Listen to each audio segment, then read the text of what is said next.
Well, firstly, thanks very much for the invitation to come and speak to the Adelaide Rotary Club. So thanks, Kim, as well, for those kind words, and sort of resonates and brings back many memories, actually, because, I think I had hair in those days too when I first started at Hutt Street. So, but yeah, it was sort of my first sort of job in terms of social work, and thought I'd be there for a couple of years and ended up there for 27, 28 years. So became a little bit about who I am and what I'm about. And I did a stint halfway through. I got asked by state government to go and help them out. I did that for a year. Said I'd never, ever go back to state government. And there I was years later, had an opportunity to go in and change the system a little bit too. So really proud of what I did in state government, or what we did as a team, and created an alliance system, which was about, lo and behold, bringing organisations together. Every organisation in the homelessness space used to operate by themselves, and created this alliance system a little bit based on what I'd seen in Scotland and Glasgow.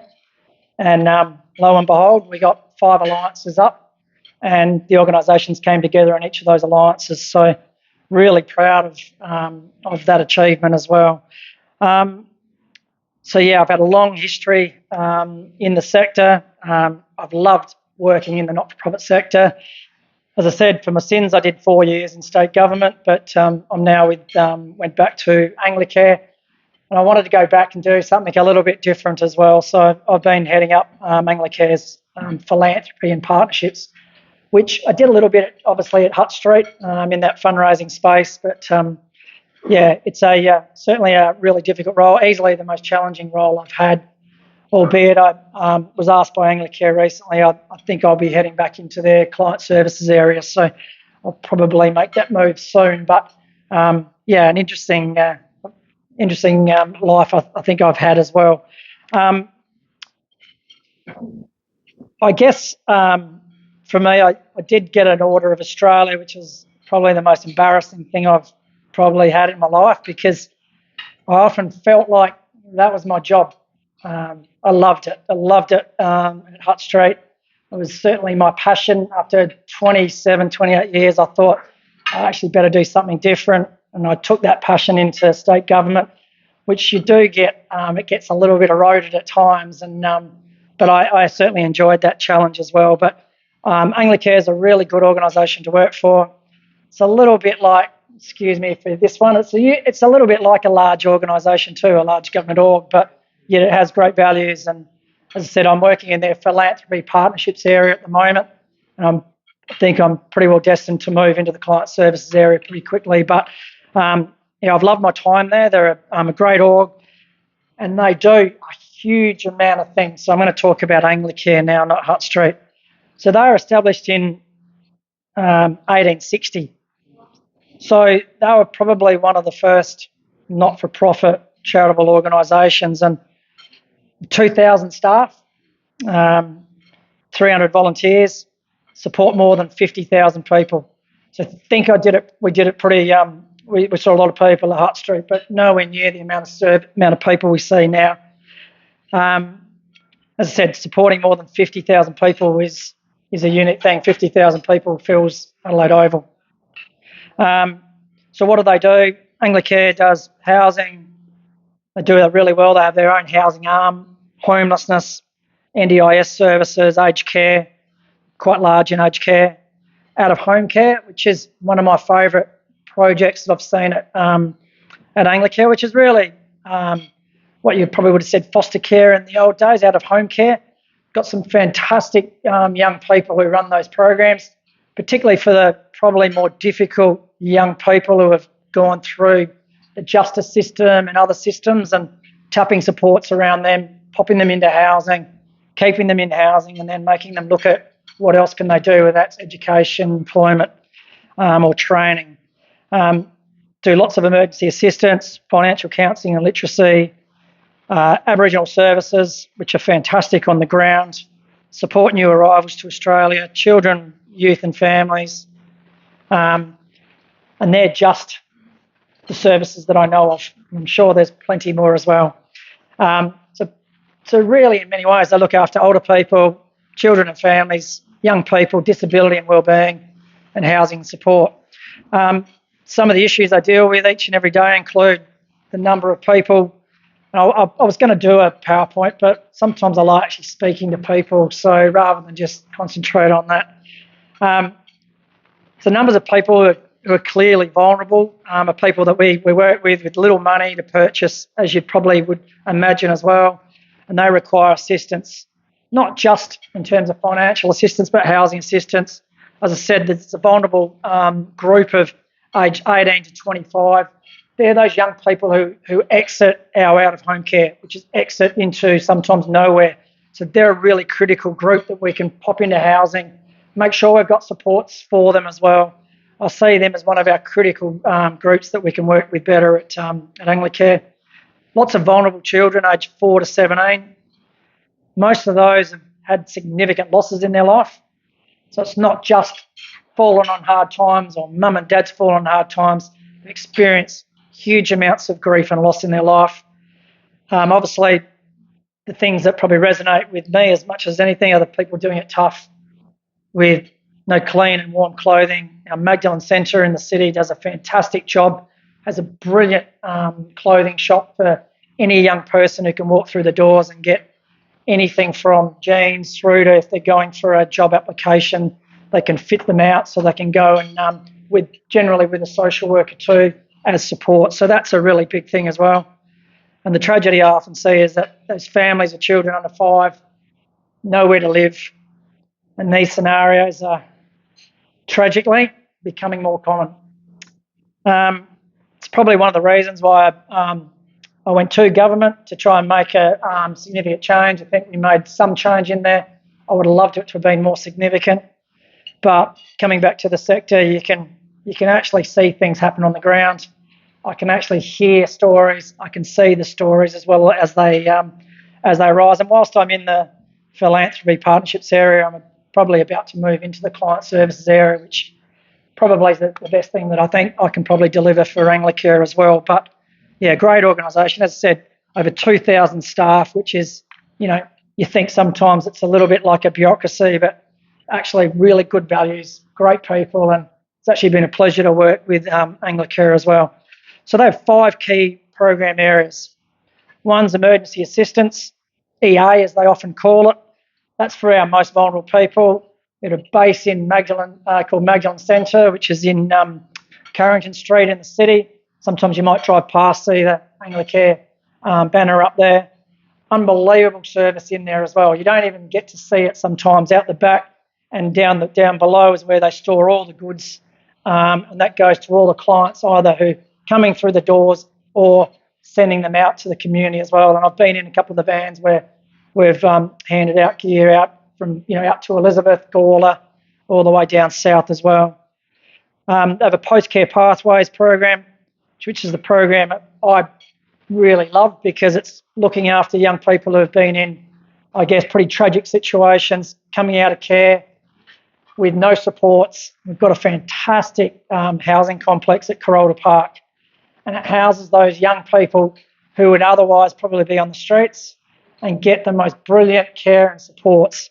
And they're the future, I think, within our community that we need to look after. And that program in particular just resonates so much with me as well, because if we don't get those supports right, they'll end up being clients of Hutt Street, clients of Anglicare in other areas as well. So we've got a lot of work to do within that area, and I think state government probably needs to step up in those regards with that particular program. Have a Star Bear program. And I remember when I came in, what's the Star Bear program? That's a great program for any young person who's lost a loved one. But it's really aimed at the family, and it's really aimed at their siblings.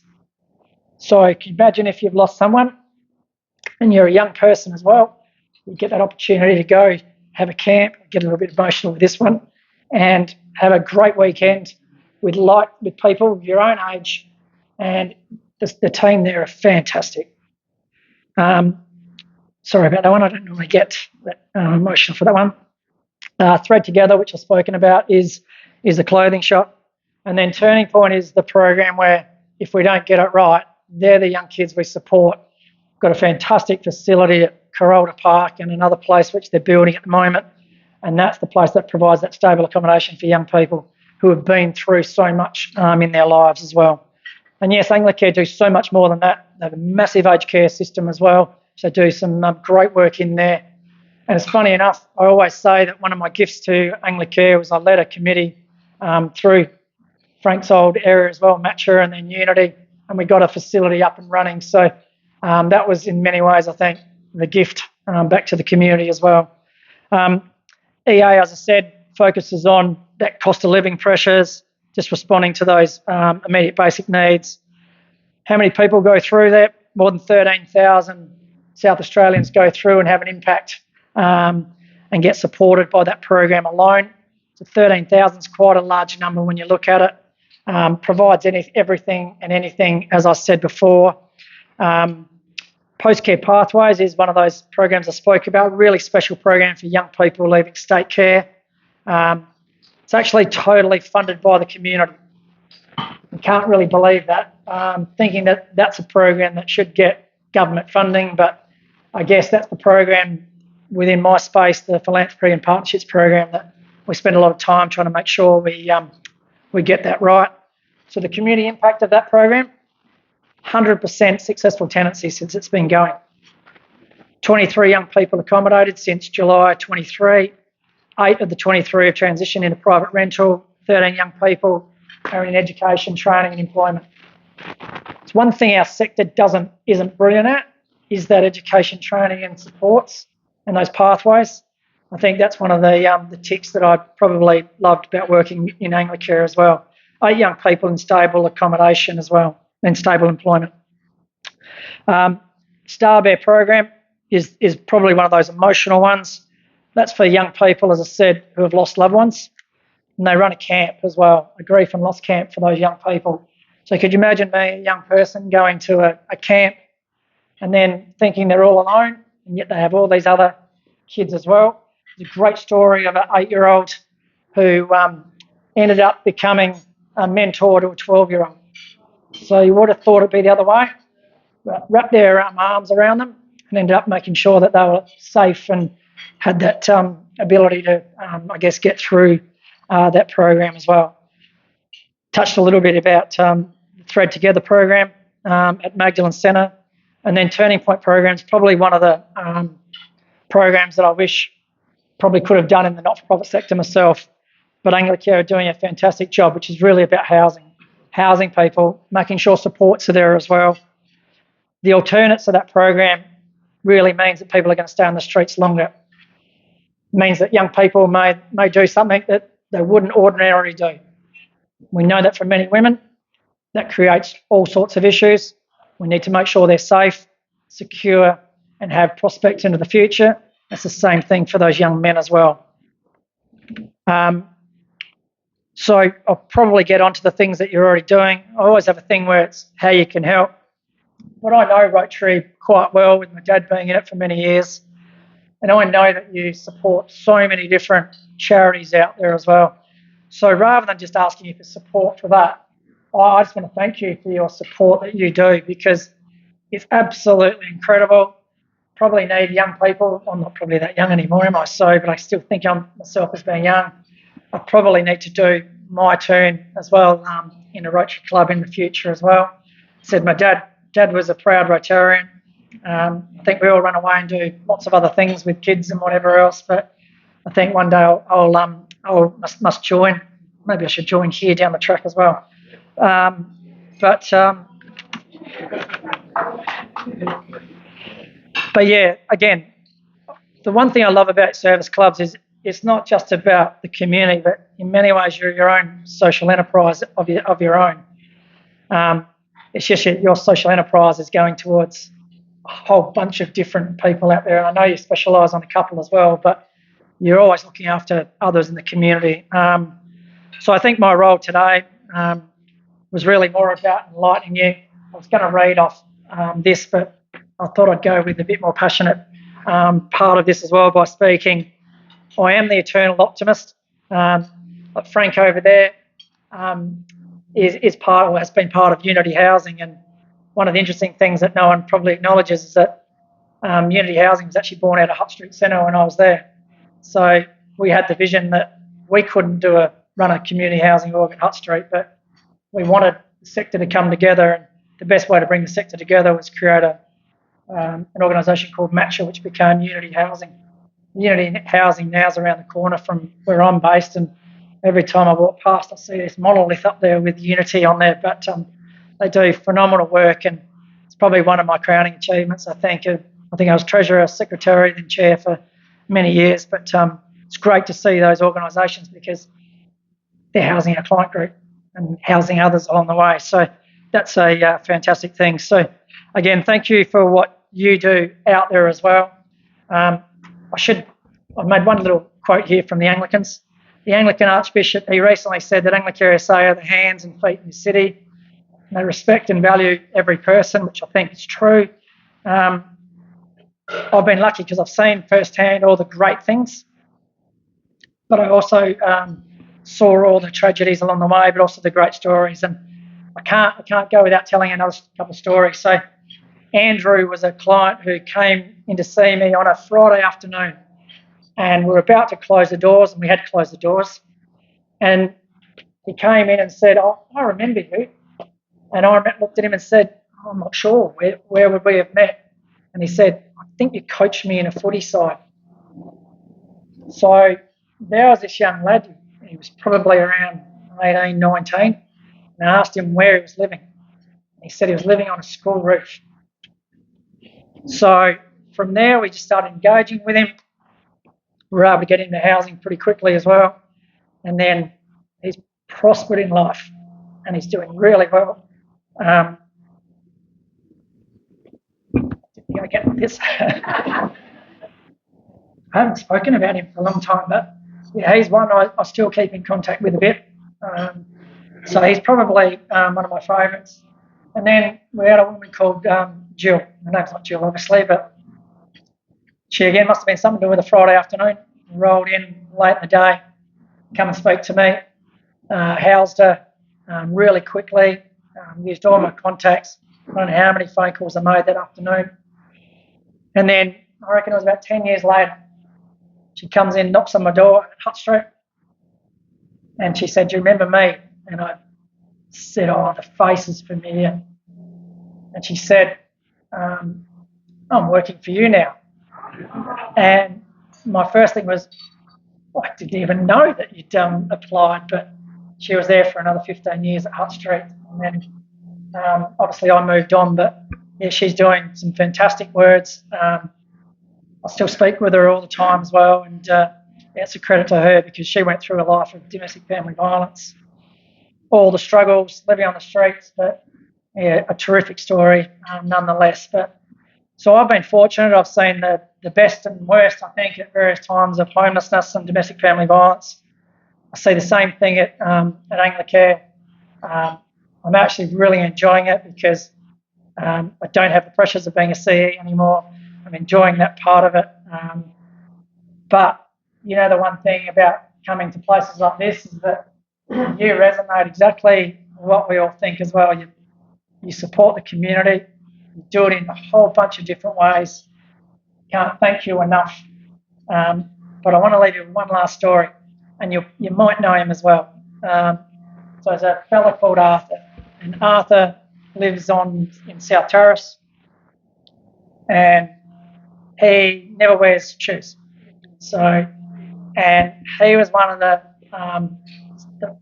first people that I sort of met along the way, and sleeping in the parklands for years and years. Well, every time I went to ask him about housing, he gave me 2 words. And it wasn't thank you. So, well, we just persisted. And I guess that's the thing I always talk about when I was at Hutt Street. I say the same words at Anglicare. We have to be relentless.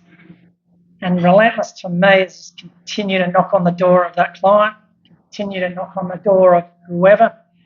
And that's the one thing hopefully I brought to Anglicare, is that never give up, because things will turn.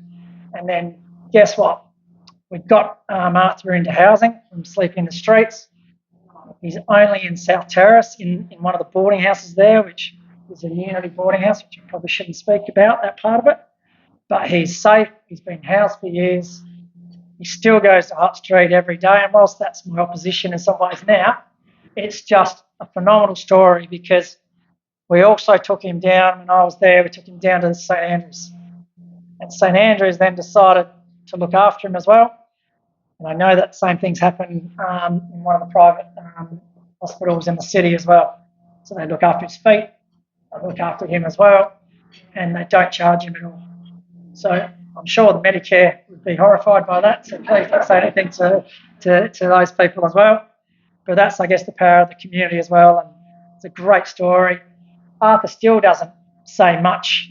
He'll always smile at you when you see him. We tried for years, my one failure, never able to get him a pair of shoes on his feet, but he still walks around the place. So, yeah, there's some of the great stories. But thanks for listening to me as well. Probably rabbited on a little bit too. Sorry for being a little bit emotional. I'm not actually normally that emotional there, but it must be because of probably Kim as well. So who I've known for years as well. And her mum was the silly person who employed me at Hutt Street many years ago. Thank you.